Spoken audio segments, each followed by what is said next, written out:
The story of creation. Genesis chapter 1 verses 1 to 31, chapter 2 verses 1 to 4. In the beginning, when God created the universe, the earth was formless and desolate. The raging ocean that covered everything was engulfed in total darkness, and the power of God was moving over the water. Then God commanded, "Let there be light," and light appeared. God was pleased with what he saw. Then he separated the light from the darkness, and he named the light Day, and the darkness Night. Evening passed and morning came. That was the first day. Then God commanded, "Let there be a dome to divide the water and to keep it in two separate places." And it was done. So God made a dome, and it separated the water under it from the water above it. He named the dome Sky.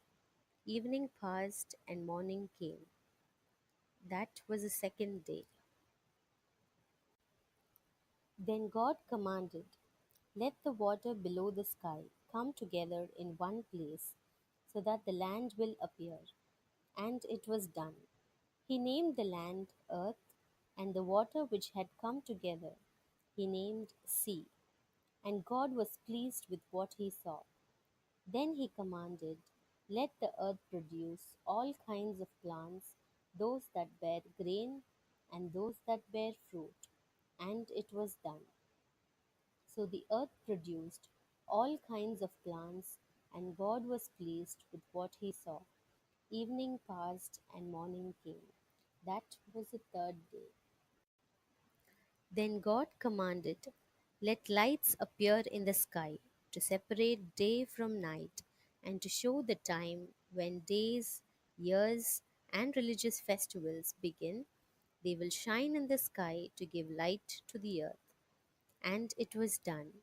So God made the two larger lights, the sun to rule over the day, and the moon to rule over the night.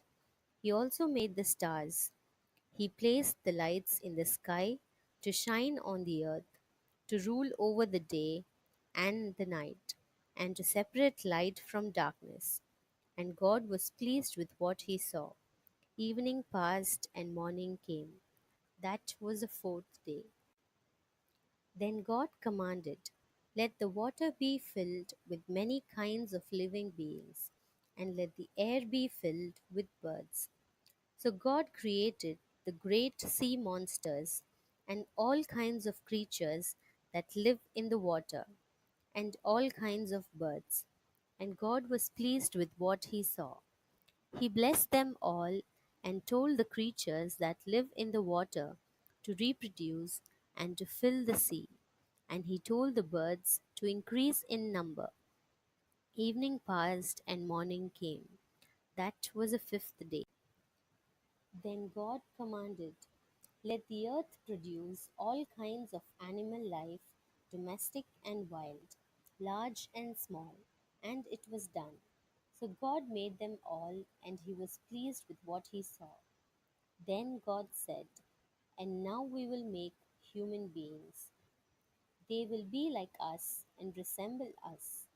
They will have power over the fish, the birds, and all animals, domestic and wild, large and small." So God created human beings, making them to be like himself. He created them, male and female, blessed them, and said, "Have many children, so that your descendants will live all over the earth and bring it under their control. I am putting you in charge of the fish, the birds, and all the wild animals. I have provided all kinds of grain and all kinds of fruit for you to eat, but for all the wild animals and for all the birds I have provided grass and leafy plants for food." And it was done. God looked at everything he had made, and he was very pleased. Evening passed and morning came. That was the sixth day. And so the whole universe was completed. By the seventh day, God finished what he had been doing and stopped working. He blessed the seventh day and set it apart as a special day, because by that day he had completed his creation and stopped working. And that is how the universe was created.